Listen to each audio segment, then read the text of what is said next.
magic box. I'm not going to do a magic trick for you. I wish I could though. Being a magician would be cool. So anyway, so I want to talk to you just a little bit about the difference between air drying your herbs, dehydrating your herbs, or curing your herbs. So when I would first start out in growing herbs, I grew them for culinary reasons. And I would always put them in a dehydrator. Just like I'm hearing all over the internet now, everybody's like, I dehydrated, dehydrated, dehydrated. So there's all these different ways of dehydrating. People put it in the oven on the lowest temperature. People put them in their dehydrators on the lowest setting.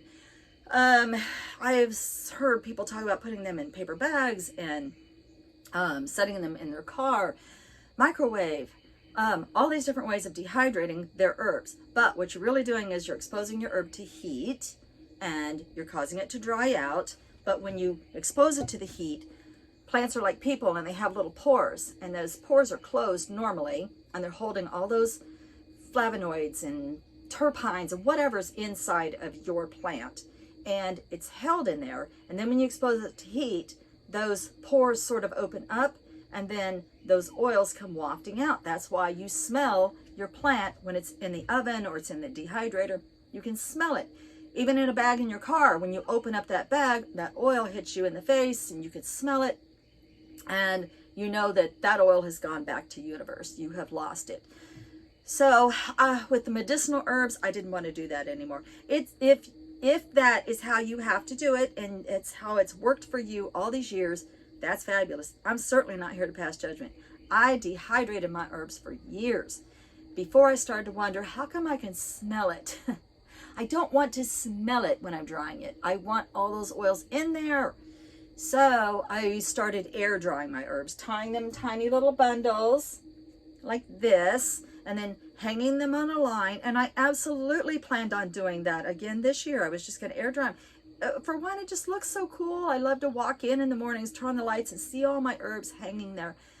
They weren't drying. They weren't even attempting to dry. It's just way too humid here. They would have eventually dried out, but even with a small bundle like this, with all the moisture that's in the air, I still have a chance of getting molds and fungus, mildews, and funky, I don't know what's down in the middle of my plants or even on the edges of my plants. And I just don't want that in my medicine. I don't want that in my culinary, and I don't want it in my medicine. And if I end up making smoking product, I don't want it in that either. I don't want to smoke mold.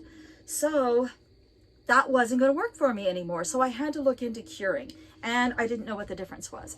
Seriously, as simple as it is, I didn't know what the difference was. I looked all over the internet and I found one video.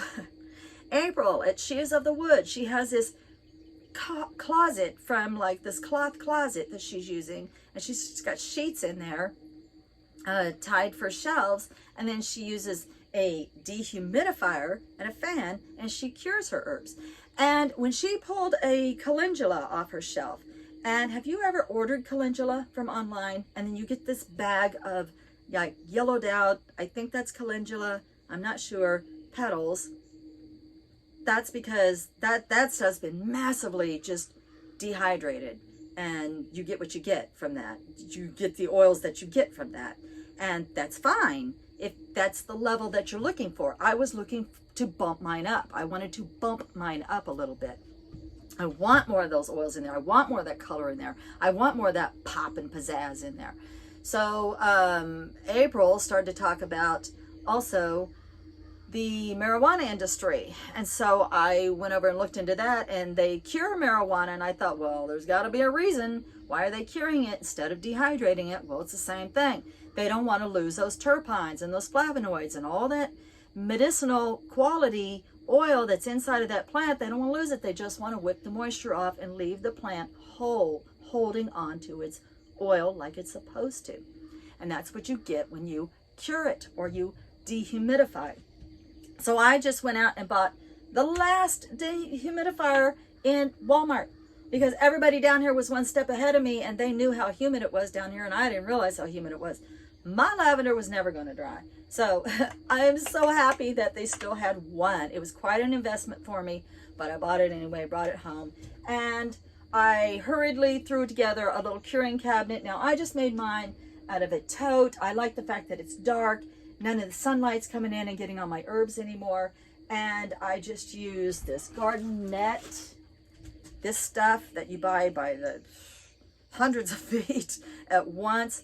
And I like it because I can lay the herbs on it and you can see how thin it is. And then when it's being dehydrated, there's no part of the herb that's touching this that's going to hold moisture. You can see that the airflow is going to get through the top, the sides, and the bottom all at the same time.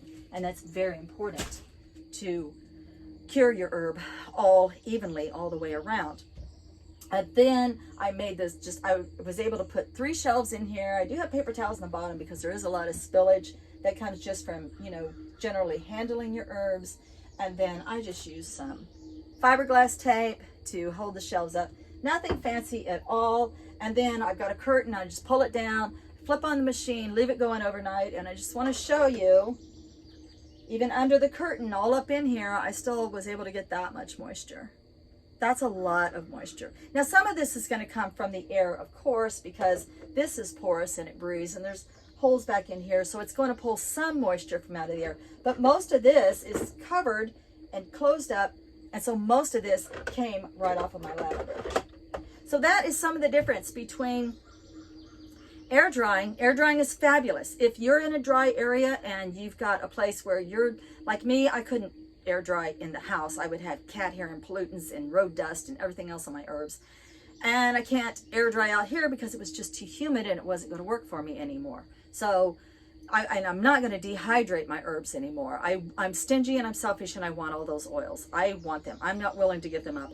I want to put the oil from the plant directly into my carrier oil or directly into my vodka to make my tinctures. I don't want that oil anywhere else. I want it where I want it. And so this is my way that I'm going to have to do it from now on. And I think I'm going to be really, really happy with this. Next year, when I expand on my garden, I'm going to get a bigger closet and get really more into curing. But I think this is the way that I'm going to go from now on, just because I live in such a humid environment. And it's so important we work so hard when we plant our stuff. We have to nurture those seeds and we have to plant it and we have to nurture the garden and we have to weed it and we have to make sure that it's got water on dry days and it's got the right amount of sun. And then we go out and we harvest it and we bring it in. We have all these great expectations. We certainly don't want to lose that to mold and mildew and funk up on our plants. And I don't want to, me personally, even though I love the look of plants hanging out on a line, I don't want to sacrifice any of the oil. I'm way too selfish for that. So just wanted to let you guys know the difference between dehydrating and curing.